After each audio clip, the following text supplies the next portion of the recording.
Before a man dares to rise, ensure his wings are clipped. In this video, you will learn how to dismantle your rival's confidence. Not with noise, but with precision. Because in the game of power, the surest victory is the one your opponent never had the courage to fight for. Men are not defeated in the battlefield alone. The sharpest blade is not forged of steel, but of fear, suggestion, and doubt. If you wait for your rival to act, you've already given him ground. But if you strike at the roots of his belief in himself, before he takes form, you own not just the battle, but the story itself. In a world ruled not by justice but by advantage, confidence is the true throne. And to rule, you must ensure no one else dares sit. Before your rival lifts a sword, make him doubt the strength of his arm. Confidence, you see, is rarely shattered in battle. It is shattered in silence, in whispers, in the space before the confrontation begins. This is the art of preemptive undermining. You don't defeat a man by opposing him. You defeat him by making him question whether he should ever rise at all. Look back. Caesar didn't simply win wars. He walked into Rome already worshipped. His rivals feared him before they fought him, and that fear weakened their resolve. When fear and doubt enter the room, loyalty begins to waver. Even allies grow cautious. That is your true advantage. So, how do you do this? You do not confront. You suggest. You don't declare your superiority. You allow others to imply it. Let's say a colleague is preparing to compete with you for influence, recognition, or control. You don't tell them they'll fail. That would only provoke defiance. Instead, you cloak your strategy in civility. A well-timed compliment, laced with limitation, does the job. You're incredibly passionate, sometimes too much so. It can blind you to what others see. Do you notice what's been done? They've been praised and undermined. The seed is planted. You must become a master gardener of insecurity. Water their uncertainty with subtle comparisons. Bring up another's strengths in their presence. Someone similar, someone just slightly better. Watch them shrink within. Human psychology is not built on truth. It is built on perceived value and internal narrative. If you can distort that narrative, before they gain momentum, you've already gained the upper ground. Consider the chessboard. The strongest move is not the checkmate. It's the control of the center early in the game. Preemptive undermining is psychological center control. Before your opponent knows where to place his pieces, you've already occupied the space his confidence needs to grow. And if he begins to doubt, not just the outcome, but himself, he loses twice, once in his mind, and once in the world. You don't need to lie. In fact, the best manipulations are mostly true. You simply frame the truth to your advantage. Observe carefully. Listen more than you speak. Your rival will tell you his fears if you are patient. Then, repeat them back to him through the world. Let others echo what he privately dreads. He's good, but a bit impulsive. She has talent, but struggles under pressure. He's confident, but is it earned? You don't say these things openly. You let them hang in the air, spoken just loud enough for others to carry forward. Once the rumor walks, you no longer have to. This strategy, if executed well, turns strength into liability, talent into threat, and ambition into danger. Your rival begins to censor himself. He hesitates. He asks more questions than he answers. And the moment that happens, you've won the first battle without ever drawing your sword. Power, in its purest form, is not the ability to act. It's the ability to prevent others from acting at all. Understand this: every enemy is most dangerous before he knows he's being watched. Strike early, not with force, but with suggestion. Let others praise you in front of him. Let silence follow his name when recognition is offered. Let small, calculated shadows dim his glow, until even he forgets how brightly he once planned to shine. And when he begins to pull back, to delay, to prepare more, or wait for the right moment, know this: you didn't kill his ambition. You taught him to fear it. And that is true domination. But this is only the first move. Because once you've fractured the mirror he sees himself in, what comes next? Let's move forward to the second tool of quiet destruction: identity manipulation. The most dangerous prison is the one a man builds around himself. You don't need to destroy your rival. You only need to redefine him, subtly, strategically, and early. Because once a man believes he is something, he becomes it. This is the art of identity manipulation, not by force, but by influence, not by command, but by suggestion. Ask yourself what shapes your view of yourself. Praise, criticism, comparison. In truth, it is none of these. What shapes identity is repetition, echoes that return again and again until they sound like your own voice. Your task is to become that echo, not loud, not obvious, but persistent. Take your target, your rival, your future opponent. Study him. What does he believe about himself? Is he clever, brave, a natural leader? Good. Now begin the erosion. Frame those very traits as liabilities. Tell him, your intelligence is impressive, almost too sharp for a world that rewards simplicity. Or, you lead well, but some people may find your presence overwhelming. You've planted the seed of contradiction. He thought he was strong. Now he wonders, is my strength my weakness? And that question alone is your opening. Julius Caesar understood this. He let his enemies believe they were safe, noble even, until they defined themselves as guardians of Rome's values. Then he crossed the Rubicon, and when they hesitated, unsure whether they were protectors or usurpers, he took everything. Their identity betrayed them, and they never saw it coming. Why? Because he never told them what they were. He made them doubt it themselves. Psychologically, the human mind clings to a stable identity, but it is disturbingly easy to bend, especially under social pressure. Let others join the performance. A group can destabilize identity faster than an argument ever will. Say things like, "He's more of a thinker than a doer, don't you think?" Or, "She has a gentle energy, more of a supporter than a driver." Soft, harmless, almost kind, but repeated enough. These comments forge a new role in the group narrative. Now watch. Your rival begins to speak less boldly. He adjusts his posture. He waits to be invited, instead of stepping forward. And soon, he forgets who he was trying to be. Understand this identity is not self-created. It's co-authored. The voices around us shape the roles we step into. If you can alter those voices, one by one, you rewrite the script of who your opponent is allowed to be. It's not sabotage. It's authorship.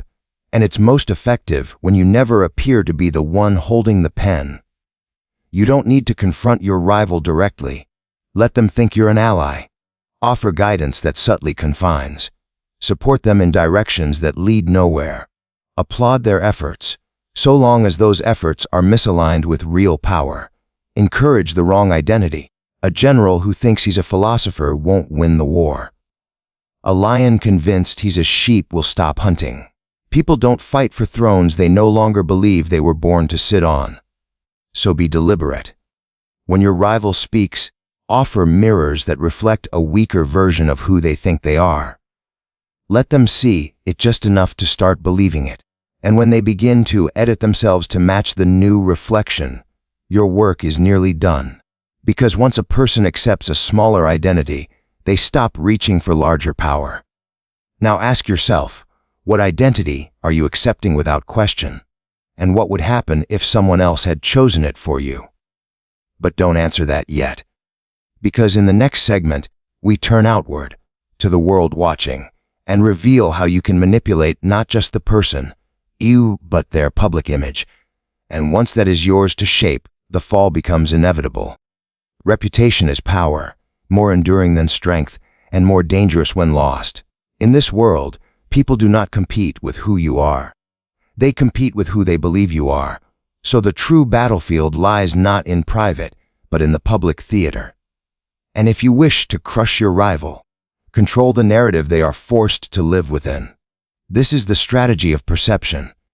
Have you ever noticed? A man becomes what the crowd expects him to be. Tell the world he is weak, and even his moments of strength will be questioned. Say he is arrogant, and confidence becomes conceit. Whisper that he is unstable, and watch people flinch before he even speaks. You don't need to destroy his actions. You simply need to redefine their meaning. History is littered with men who lost not because of failure, but because their image was stolen. Recall Richard III, a king painted as deformed, paranoid, and cruel, not just by his enemies, but by the chroniclers who survived him. Was he truly so monstrous? It doesn't matter. The image outlived the man. That is the point. Now ask yourself, how can you shape perception in your favor? Simple. Begin before your rival speaks. Speak first. Set the tone, and the world will interpret them through your lens. Frame them. He means well, but he's still learning.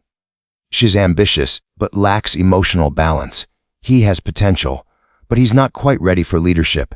Soft words, gentle tones, but poison nonetheless. Once these words are planted, every strength they show will come with a footnote. The crowd doesn't see the act. They see the reputation, and your rival. He finds himself in a role he didn't choose. If he pushes back, he's defensive. If he's silent, he's lost. If he performs well, it's luck. You have defined the margins of how he can be perceived, and he cannot escape them without appearing to validate your script. This is why control of perception is more potent than direct opposition. You never attack the man. You attack the lens through which the world views him, and it is always better to fight a man after you've made others doubt him than to wait until he's inspired confidence. Now listen carefully.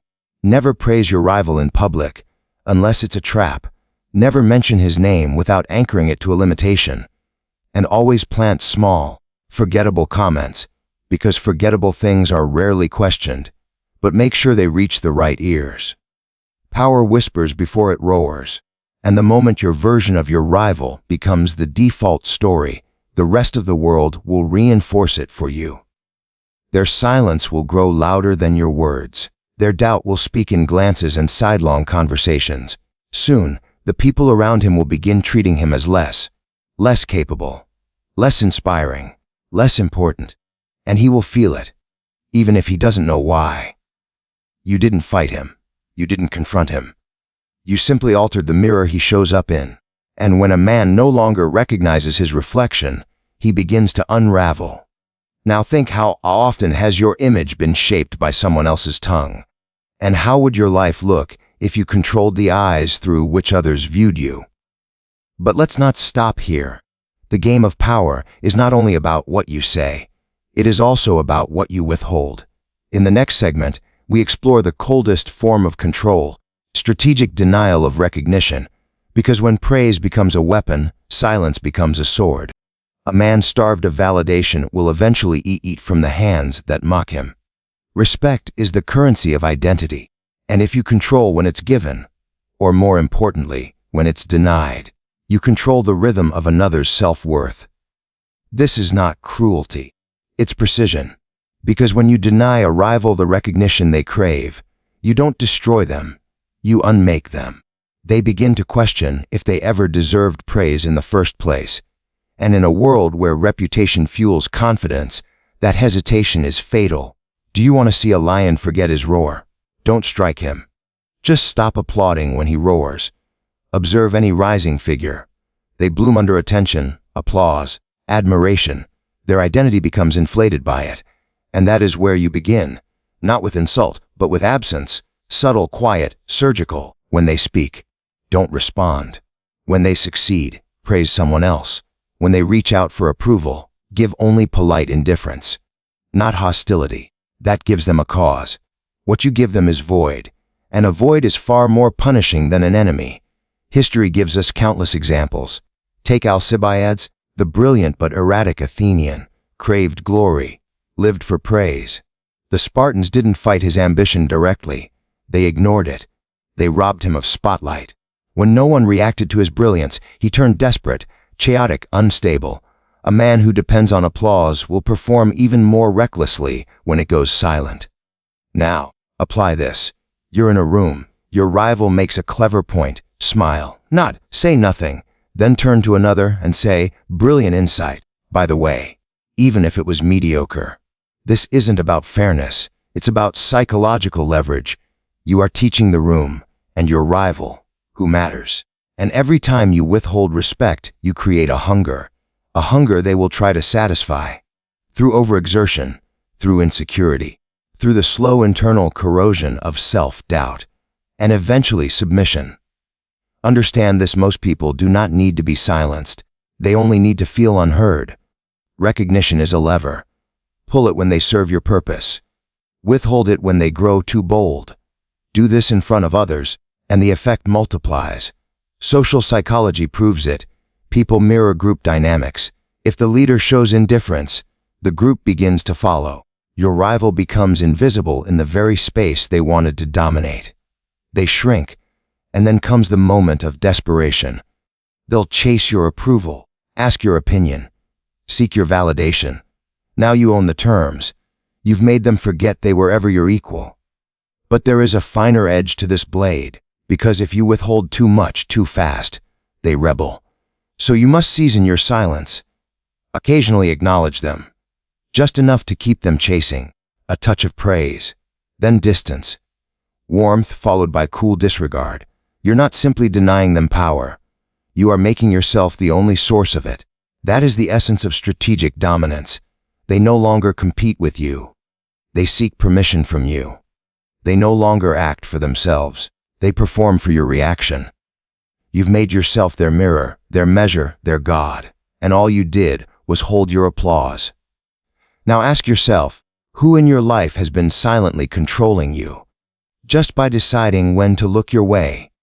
And more dangerously, who have you trained to depend on your approval? But power doesn't end in silence, because the ultimate move is not just psychological, it's spiritual.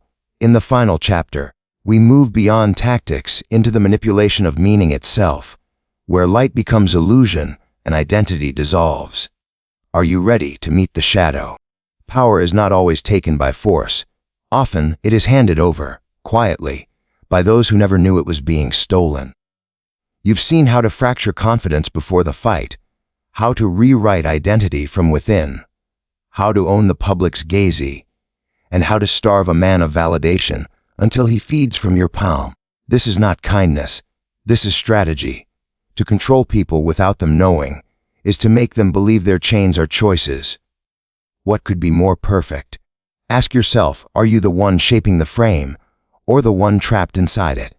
There is no shame in power, only in failing to understand how it works. Now, if you found value in this glimpse behind the mask, do what the unaware never will: comment below. Show that you see. Subscribe for deeper tactics, colder truths, sharper tools, and share this with one who still believes control must be loud. The greatest moves are made in silence, and you've only just begun to learn the game.